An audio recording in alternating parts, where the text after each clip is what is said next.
Bonjour, je vais vous présenter rapidement la gestion des documents au sein de la plateforme Plexus. Donc au sein de chaque projet ou de chaque réunion, vous avez une boîte documents dans laquelle vous allez trouver les fichiers et les dossiers appartenant à cette réunion ou à ce projet.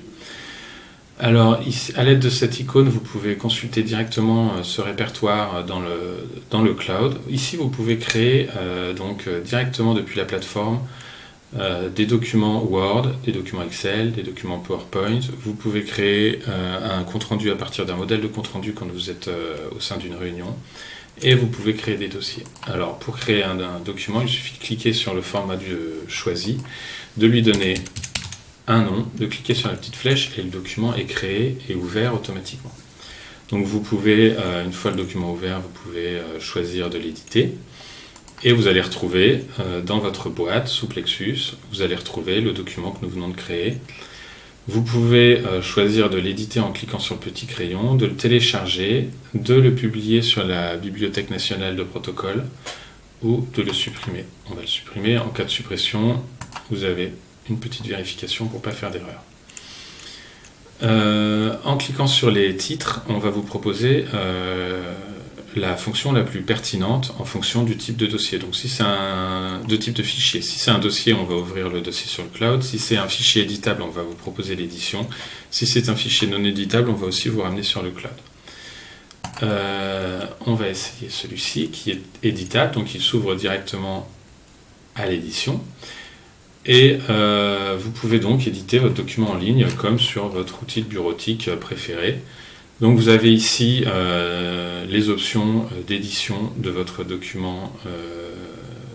Vous pouvez insérer des images, des graphiques, des formes, des liens hypertextes, etc. Vous pouvez gérer la mise en page de façon plus fine avec l'onglet Disposition. Vous pouvez gérer une table de matière, notes de bas de page ou des liens avec l'onglet Références. Et vous avez un onglet supplémentaire qui est l'onglet Collaboration, que je vais vous présenter dans quelques instants. Alors, comme vous pouvez le voir, quand on édite un document, ici,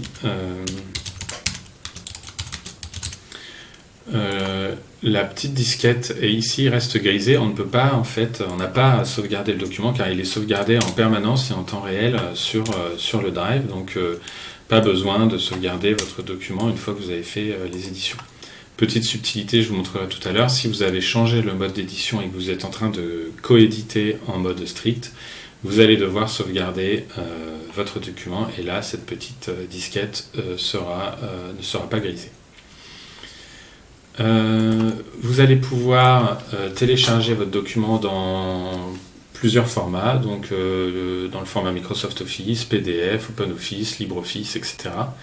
Alors le PDF est très utile si vous voulez en empêcher l'édition, vous téléchargez en PDF et vous pouvez le renvoyer, partager votre document en PDF.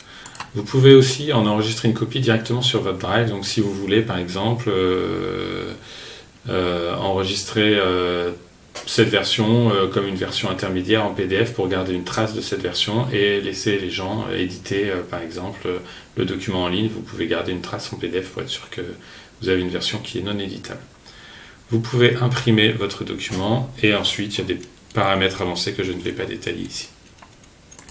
Alors l'avantage avec la plateforme Plexus, c'est que vous n'avez pas à vous soucier des droits sur le cloud, vous n'avez pas à vous soucier des droits de chacun des fichiers, tout est géré par la plateforme. Donc ici typiquement je suis dans un projet privé. Donc le dossier de ce projet ne sera accessible qu'à ces 4 personnes, qu'à ces 4 membres, et les fichiers ne seront visibles que par ces 4 membres. Donc si je veux ajouter quelqu'un pour la gestion de ces documents, et je l'ajoute ici dans les membres, et les droits sont automatiquement transmis au cloud qui lui sera qui a le droit de voir tel ou tel document. Donc le cloud c'est assez facile, ça ressemble vraiment à une gestion de fichiers, de dossiers comme on en a l'habitude. Donc pour chaque, je vais vous montrer ici à la racine, Vous avez donc un dossier projet, un dossier modèle et un dossier réunion hors projet. Donc dans le dossier projet, vous allez retrouver tous les projets que vous avez créés, tous les projets ouverts ou les projets auxquels j'ai accès. Donc cette vue sera différente en fonction de l'individu connecté. Si c'est un invité, il n'aura accès qu'au projet auquel il est invité. Si c'est un membre, il aura accès au projet ouvert de la maison de santé et au projet auquel il est invité. Vous pouvez aussi vous créer un dossier privé ici, sans aucun problème, et partager des documents par la suite. Alors par exemple, pour partager un document, vous pouvez ici, pour partager un document en dehors de la plateforme Plexus, vous avez un bouton ici, vous pouvez directement cliquer sur Partage. Vous pouvez ici créer le lien de partage. Alors vous avez les caractéristiques du lien de partage, vous pouvez en permettre la modification, masquer le téléchargement, protéger votre fichier par mot de passe, spécifier une date d'expiration, donc le lien ne marchera plus si à partir d'une certaine date, etc. Donc ici, je crée un lien standard, je copie le lien et je peux le partager via l'outil de mon choix en dehors de la plateforme. Et la personne qui cliquera sur ce lien se verra proposer de télécharger le document ou même de le modifier si j'en ai permis l'édition. Voilà pour ce qui est du cloud. Je vais partager mon écran pour vous montrer la coédition en ligne. Donc là, je simule en fait deux personnes qui sont connectées deux personnes différentes connectées sur la plateforme Plexus et qui veulent éditer un document en simultané.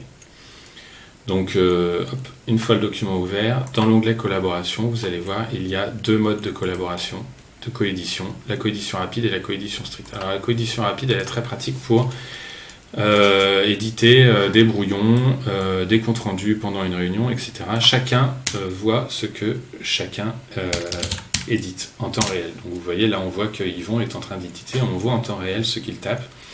Et inversement, si de ce côté-là je fais une édition, on voit que Benoît vient de mettre ce texte en jaune et qu'il est en train d'éditer cette partie-là. Alors dans ce mode d'édition, il n'y a pas besoin de sauvegarder. Tout ce que fait l'un ou l'autre est sauvegardé automatiquement sur l'écran de l'un ou de l'autre. On peut éditer jusqu'à 20 personnes un document, donc pas de problème de ce point de vue-là. La seule restriction de ce mode rapide, c'est que quand on travaille sur des documents de plusieurs dizaines de pages, ça peut créer des sauts de pages pour les gens qui travaillent en aval du document. Imaginons que vous travaillez en page 30 et qu'il y a 5 autres personnes qui travaillent de la page 1 à la page 30 et qui tapent du texte. Obligatoirement, vous allez avoir des descentes de pages ici en aval, ce qui peut être un peu embêtant. Donc, c'est pour ça qu'il existe le mode strict. Alors, le mode strict, une fois que vous avez activé le mode strict, vous faites vos éditions de la même manière, mais ça, vous allez les voir. En fait, quand vous commencez à éditer un paragraphe, ça réserve ce paragraphe. Donc, ça dit à tous vos collaborateurs qui vont être en train d'éditer ce paragraphe, mais vous ne voyez pas les éditions. Vous faites vos éditions comme bon vous semble de votre côté, sans gêner vos collaborateurs. Et quand vous avez fini d'éditer votre texte, vous pouvez ici enregistrer vos modifications et donc transmettre les modifications à tous les utilisateurs. Vous sauvegardez et vous voyez que les éditions ont été transmises à tous les autres utilisateurs. Alors c'est bien plus pratique pour les éditions de grands documents de plusieurs dizaines de pages parce que vous faites des sauts de pages qu'au moment où vous éditez, donc bien moins fréquemment qu'en mode de coédition rapide. Le petit désavantage de ce mode de coédition, c'est qu'il faut penser à sauvegarder votre document, alors qu'en coédition rapide, jamais besoin de sauvegarder. Troisième mode de collaboration, et celle-ci est vraiment très pratique, c'est d'ajouter des commentaires. Donc dans ce mode de coédition, chacun des utilisateurs va pouvoir faire des commentaires directement sur le texte et les commentaires sont visibles par tout le monde directement sur tous les autres écrans. Inversement, on peut faire un commentaire ici. Donc il y a deux manières de faire un commentaire. On peut faire insérer commentaire ou dans collaboration, ajouter un commentaire. Et mes commentaires sont visibles directement par tout à chacun ici. Je peux répondre à un commentaire, je peux ajouter un autre commentaire à un autre commentaire, etc. Là, c'est très pratique. Vous vous dites, c'est un tel qui édite le document, tous les autres font leurs commentaires et il n'y a qu'une seule personne qui, à la fin, une fois que tout le monde a commenté, fait les éditions. C'est une autre manière de penser l'édition collaborative. Il y a aussi un chat, si vous voulez chatter en temps réel pendant l'édition d'un document. Ici, vous pouvez voir qui est en train d'éditer votre document et vous pouvez, pour chacun des documents, être jusqu'à 20 personnes à éditer le document. Voilà pour ce qui est de la coédition. Vous pouvez aussi, bien sûr, télécharger. Vous avez les mêmes options que quand vous êtes seul sur votre écran. Voilà, j'espère que j'ai fait le tour de vos interrogations. J'ai oublié de vous montrer que vous pouviez aussi accéder au cloud ici grâce au petit nuage. Donc ça vous ramène à la racine de votre cloud. Et vous pouvez ici, vous voyez, ici il y a un dossier personnel que vous pouvez aussi que vous pouvez partager ou non. Vous pouvez très bien mettre vos informations personnelles ici. Et comme je vous ai montré tout à l'heure, un dossier projet dans lequel il y a tous les projets et un dossier réunion hors projet dans lequel il y a toutes les réunions qui ne sont pas afférentes à un projet, dans lequel vous allez pouvoir retrouver les documents, vos comptes rendus, vos plannings, etc. Donc j'espère que j'ai répondu à vos interrogations. Merci. Au revoir.